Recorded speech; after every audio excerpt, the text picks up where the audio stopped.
하나님 말씀 창세기 2장입니다. 창세기 2장 1절에서 끝절까지 말씀 교독합니다. 1절 말씀 제가 먼저 받들어 봉독드립니다. 천지와 만물이 다 이루니라. 하나님이 지으시던 일이 일곱째 날 이르되 마치니 그 지으시던 일을 다하고 일곱째 날에 안식하시니라. 하나님이 일곱째 날을 복주사 거룩하게 하셨으니 이는 하나님이 그 창조하시며 만드시던 모든 일을 마치시고 이날에 안식하셨음이더라. 너희가 하나님의 성전인 것과 하나님의 성령이 너희 안에 거하시는 것을 알지 못하느냐.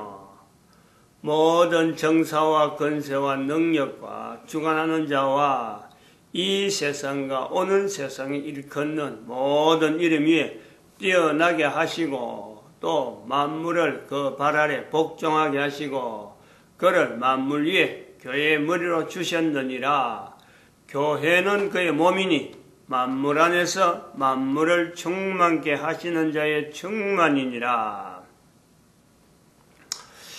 사도 바울의 교회를 표시하는, 교회를 나타내는 하나의 표현이다 이렇게 보고 있습니다. 에베소서 1장 21절, 22절, 23절. 근데 여기에 그 교회라고 하는 것이 부각되는 이유는 명사로 이렇게 이름을 불렀기 때문에 그래요. 명사로 남아있다는 거예요. 명사, 이름이 주어졌다. 교회라고 하는 이 내용에 이것이 뭐다? 어떤 것이 교회다? 이 설명이 아니고 교회라는 이름을 가지고 교회를 오늘 창세기 2장에 연결하면은 2장 19절에 있는 말씀대로 말씀하고 같다고 봅니다.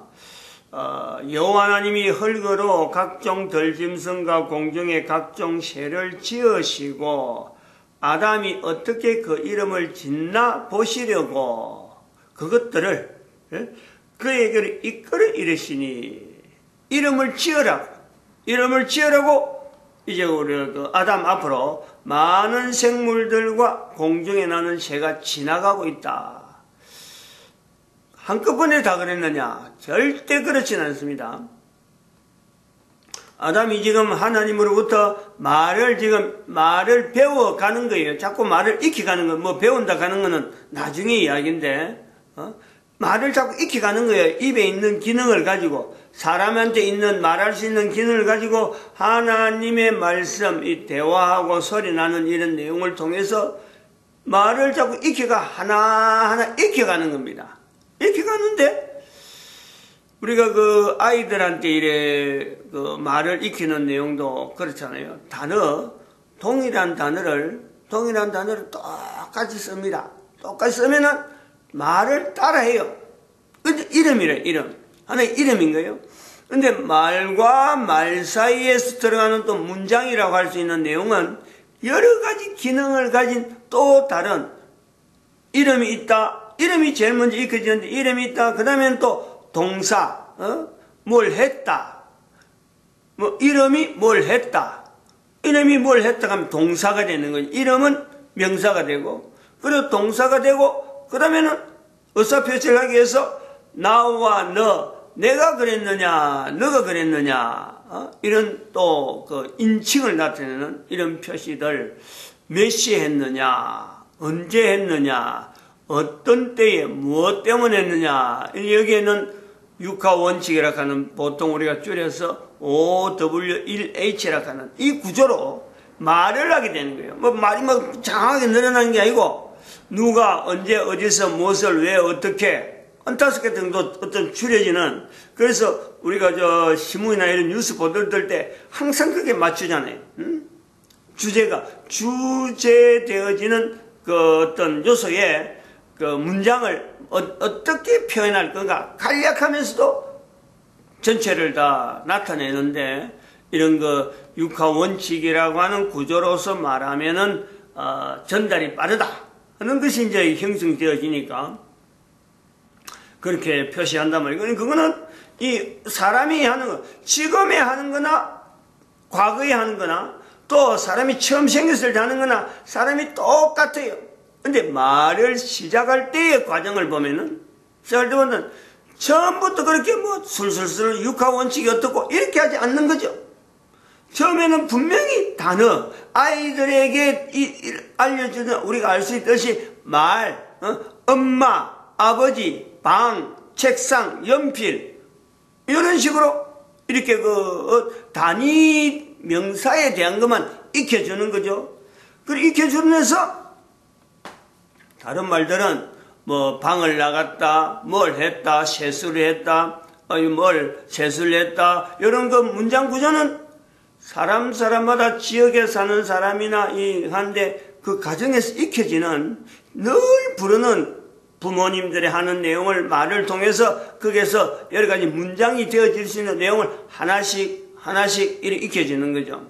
그럴 때에 말을 가르치는 사람의 그 행동을 보면은 우리가 하나님 앞에서 이 말을 지금 처음에 인간이 어디서 말을 했느냐 하는데 제일 먼저 찾아갈 수 있는 것은요. 그러니까 누구든지 가장 첫사람이 하나님을 어떻게 말했을까 하는 거하고 같이 갈 수밖에 없어요. 말이라는 거는 개인이 지금 뭐 아무리 나이가 들어서 참 여러 가지 말로 엄청난 말을 가지고 표현을 다양하게 하고 큰 일을 하는 것 해도 그 아이가 처음에 시작할 때의 말은 부모로부터, 안 그러면 이미 말을 쓰고 있는 사람들부터 말을 하나하나 익혀갑니다.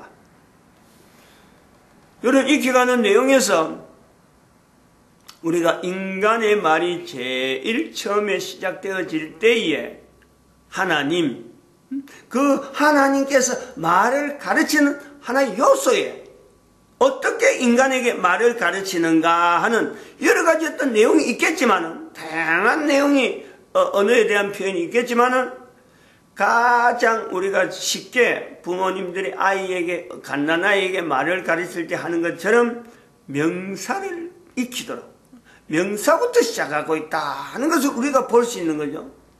그래서 19절에 있는 내용대로 그에게 이끌어 이르시니라고 하는 이 환경, 아담에게 주어진 이 환경, 그렇다고 아담이 시간이 있어갖고 아니야말로 부모에게 배워서 여기서도 배우고 이제 학교 가야 된다, 갈 나이가 있다, 그러니까 몇 년 안에 배워야 되고 8살 안에 학교 가기 전에 배워야 된다, 이런 내용이 없잖아요. 단어 하나 익히는데 10년이 걸려도 그거는 뭐 아무 제재가 없는 거예요. 하나님께서 야, 너 왜 10년 걸리냐 이렇게 할 수도 하지도 않을 뿐더러 그런 걸 말을 익히는 것을 통해서 오히려 하나님과 인간과 사이가 관계성이, 어떻게 보면 그 관계성이 형성된단 말이죠. 그러니까 나이 연대는 그렇게 중요하지 않는 거예요. 그건 쫄르지도 않는 거지. 그러기 이끌어주신 창세기 2장 19절에 있는 이 내용에 수많은 생물들이 지나간다라는 것은 거기에서는 수많은 연대가 아니고 수억 년이라, 수천 년, 적어도 수백 년의 세월이 지나가지고 생물들이 익히는 시간을 보냈다, 이래도 되는 거예요. 수십 년 정도는 무방한 거예요. 왜냐하면 사람의 입에서 나오는 말이 하나님의 말씀 음성을 알아들을 수 있고 하나님께서 음성을 주시는 그 표현을 하려고 하는 이 연대만 해도 이거는 어마어마한 거예요. 근데 그런 언어가, 음성이 형성되는데 그걸 가지고 생물들에게 이름을 붙이는데 이게 맞느냐 안 맞느냐라고 하는 거는 처음부터 하나님께서 야, 이걸 이래 불러라 한 거 아니거든. 한마디 불러보고 또 똑같은 말을 또 기억해서 또 그 짐승이 지을 때 또 한번 불러보고 여러 번 반복해서 나오는, 입에서 나오는 표현은 익혀져서, 언어는 익혀져서 구별해서 이 말을 이렇게 하고 저 말을 하는 이 과정은 되지만은 생물들 하나가 지나갈 때에 한번 불러보고 또 똑같은 그 생물들에서 또 다음에 또 한번 불러보고 이런 오래된 생물들의 이름이 불러짐으로 해서 이것이 이름이 나타나는 거죠. 형성되는 거예요. 그런데 우리가 잘 봐야 되는 것은 이름을 부른다라는 그 창세기 2장에서 2번 나오는 거예요. 2번. 아담에게, 첫사람에게 각 생물들의 이름을 부르는 게 있는가 하면은 또 하나 남자로서 여자를 이름을 부르는 거예요. 여자라. 남자라고 하는 이름을 부르고, 남자는 아담이 아담. 남자란 자체는 사람이다. 여기서 우리가 표현해서 나중에 여자가 나오니까 남자가 나오지만 자기는 헐이에요, 헐. 아담이라는 건 하나님께서 헐기다, 헐기다. 아담이라. 따로 이분의 언어예요. 나중에 여자가 나오면서 남자다, 이래. 남자로부터 나왔으니 여자를 하리라 하는 거는 뭐 나중에 어떤 좀 변형된 어떤 환경에서 주어지는 요소가 있겠지만은 헐게서 나왔다, 남자에게서 나왔다, 여자라 하는 이 내용에 이름을 불러주는 요 또 하나의 그 과정이 아담에게, 첫사람에게 있다. 여기서 우리가요, 중요한 내용을 우리가 봐야 되는 거예요. 중요한 내용을. 사람이 나타내는 언어, 모든 사람에게 주어지는 언어, 다 쓰고 있는 언어, 나라마다 다른 이 언어, 그 결국을 찾아가 보면요, 결국에는 그 시작은 부모로부터 올라가는데 가장 최초의 부모라고 할 수 있는 그 아담과 하와에서 말이 형성되어지는 과정에 우리가 쓰고 있는 그 언어 전체는 다 그것부터 우리가 출발되어지는데, 그 시작점에서 남자로부터 여자라 하는 이 내용은 이제는 언어가 인간들이 쓸 수 있는 언어로서는 이제는 기본적인 요소가 다 구비가 되어 있는 상태. 즉 남자가 하나님으로부터 언어를 받아가는 이 내용, 이 시간이 워낙에 오래 걸리고, 또 거기서 중간에서 다른 사람이 하나님께서 아담에게도 말하고 하나님께서 하와에게도 말하고 이런 구조가 되어 있으면요, 사람이 익히질 못해요. 말을 익히지 못하고 말이 엄청난 혼돈이 있다는 거예요. 혼란이 있죠. 말의 혼란, 언어의 혼란. 왜? 출처에 나는 이런 말 썼는데 하나님 앞에 내가 익혀서 아담의 입장에서는 이렇게 했는데 하와는 하와대로 또 듣고 보는 내용이 또 다르니까, 전혀 다르니까, 여자니까. 그러면 언어가 혼란이 생겨요, 혼란이. 그거는 지금의 전 세계 언어의 혼란보다도 첫사람이 남자로부터 여자로부터 각각 하나님으로부터 언어를 받아버리면 이 언어의 혼란이라는 게요, 어마어마한 거예요. 엄청난, 그건 뭐 사태가 보통 사태가 아닌 거예요. 이런 내용을 우리가 봐야 된다. 남자로부터 여자라 하는 이 내용에서 갭이 분명히 남자가 먼저 있었다라는 것에 대해서, 이걸 그때까지 예를 들어서 여자가 다른 데서 생활하고 있고 다른 데 분명히 존재하고 있었는데 따라오는 것은 되지만은 언어 자체에 대해서는 남자로부터 형성된 언어가, 하나님 앞에 형성된 언어가, 여인은 사실은 혼자 있어도, 대화가 없어도 어떤 존재하는 것에서, 창세기 2장에서 우리가 내용에서 하나님께서 이끌어 오시니 하는 요 내용을, 남자 여자를 똑같이 만들어 놓고도 나중에 데리고 오는 요소도 분명히 있을 수가 있어요. 그런데 언어에서의 시작점을 볼 때는 아담과 하와를 만나게 하는 내용을 넣게 하는 이유는 하나님 앞에 주어지는 언어가 일정하게, 적어도 하나에서 출발점이라 하는 이 내용에서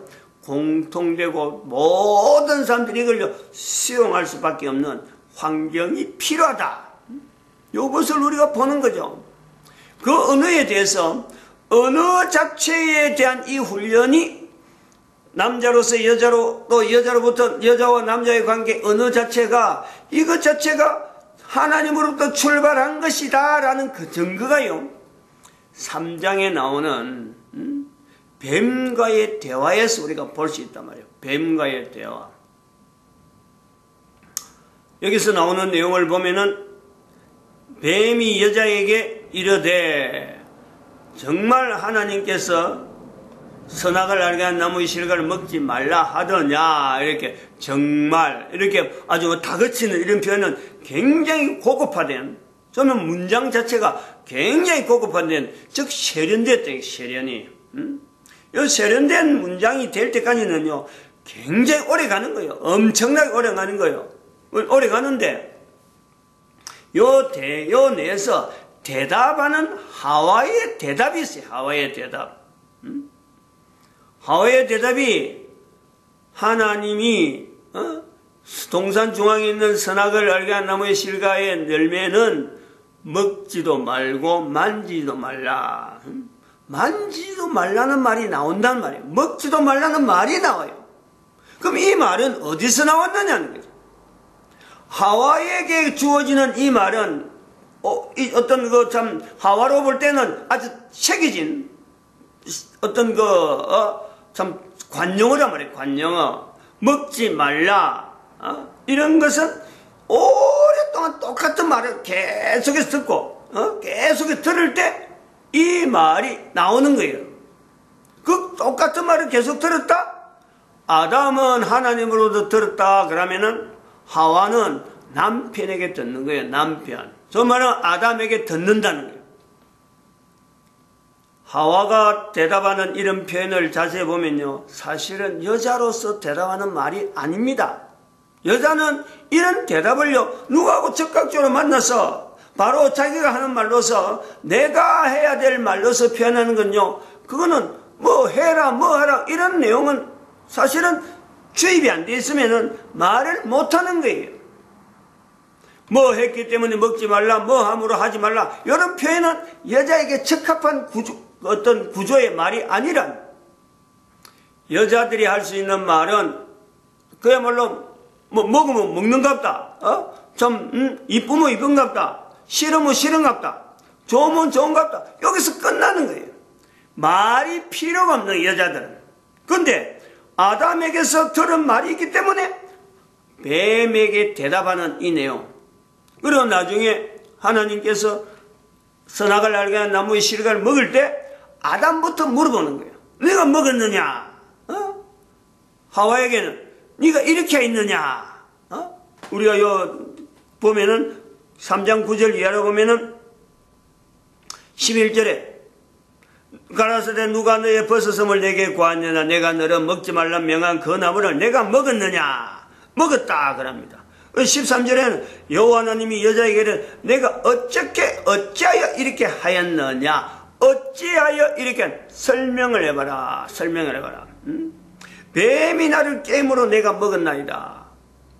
이 먹은 것에 대해서 설명하는 이 내용을 보면은 먹지 말라라는 것에서 오랫동안 주입이 되어 있는 여자의 그 어떤 위치가 있는 거예요. 그러면은 우리가 창세기 2장에서 들어가서 이 내용에 이제 정리를 해야 돼요. 아주 명확하게 이것을 우리가 세워놔야 될 필요가 있는데 남자에게서 배운 여자의 말이 결국에는 이것이 전달되는 과정에서 하나님 앞에 들은 아담이 듣게 되어지고 아담이 익혀지는 그 언어가 한 사람만 거치면은 이게 변형이 된다는 게 변형이 자기 입장에서 달라지는 거예요. 말이라는 것은 어느 누구든지 다 똑같아요. 하나님으로부터 사람이 배우는 것 과정에도 하나님 주어진 언어임에도 불구하고 분명히 하나님으로부터 대화 속에서 나오는 언어다라고 하는 것에도 불구하고 사람에게 들어가는 언어는 어느 누구에게든지 언어는 한 번만 전달되면 반드시 언어는 변질되게 돼 있다. 이 내용을 우리 인지해야 될 필요가 있습니다.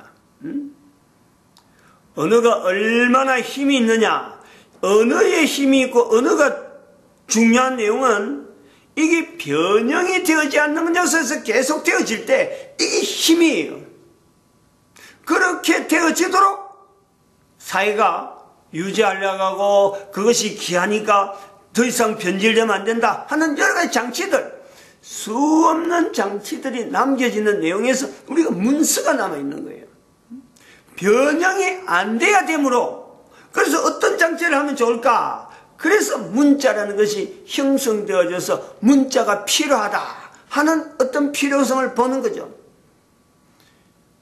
요 구절 우리가 참, 나중에는 참 성경을 통해서, 성경 역사를 통해서 이런 부분에는 어떤 요 내용이 일목요연하게 하나에 잡혀서 그렇지, 전체 나라의 전 세계 언어, 전반적으로 쓰고 있는 모든 언어는 사실 이런 기능 때문에 언어가 자기 나라 언어로 자기 어떤 언어의 어떤 표준 단어, 표준어라고 하는 이 요소가 형성되어져야 될 필요를 가지고 있단 말이에요. 왜냐하면 사람은 늙어가고 사람은 죽어가고 또 사람은 말을 또 하지 않으면 안 되는 이 어떤 그 변화에 대한 이 구조가 모든 인간들에게 다 적용되는 것은 다 동일해요.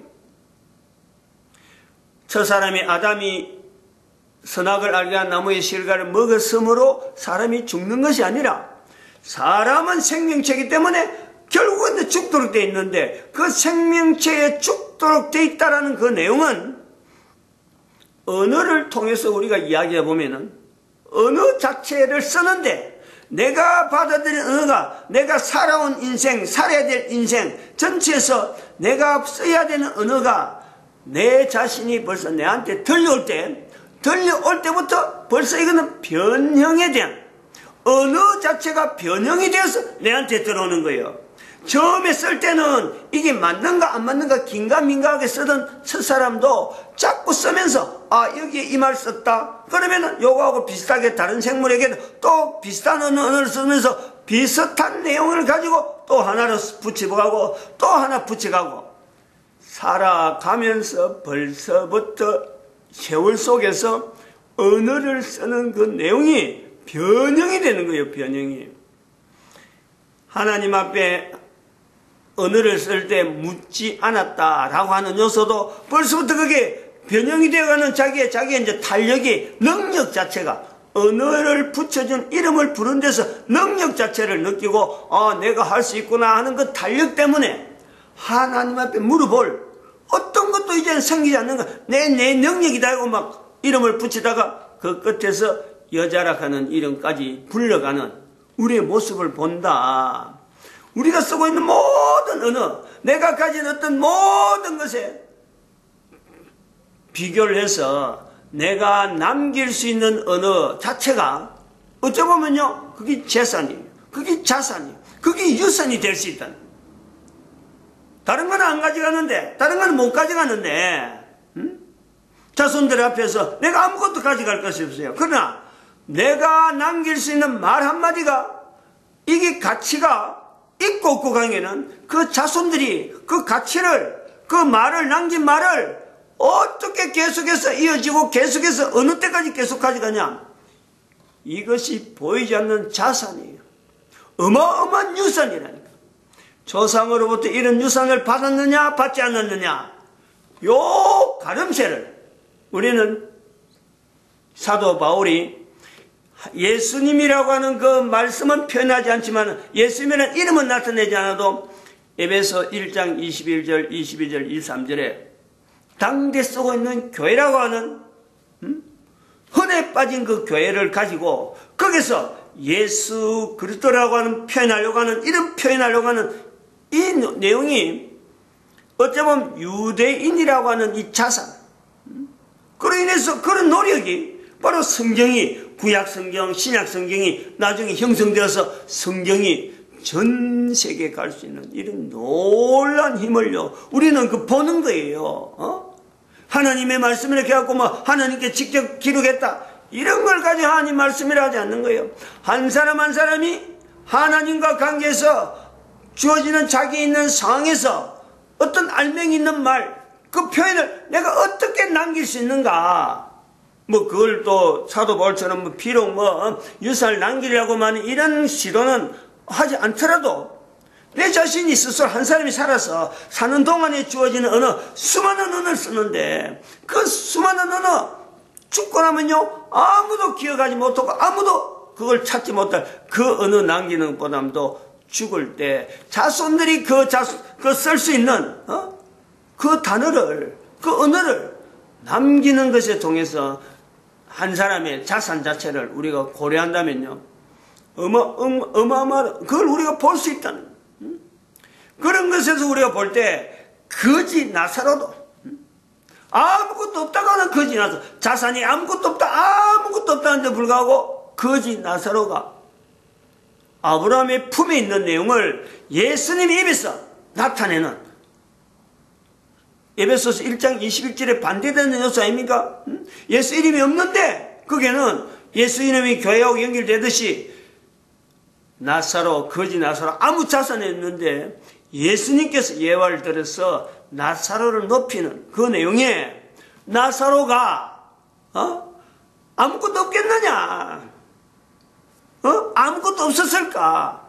있을 수 있는 말이 있을 수 있다. 말이 그가 병들어 있더라도 남긴 말, 그 말들 하나하나가 그런 예화를, 예수님을 통해서 그런 예화를 들을 때도 유대인들이 들을 때 나사로가 그랬구나, 나사로구나, 이 말이요 자기들이 남아있는 거예요. 시대적으로. 그러니까 아무런 변명을 안 해.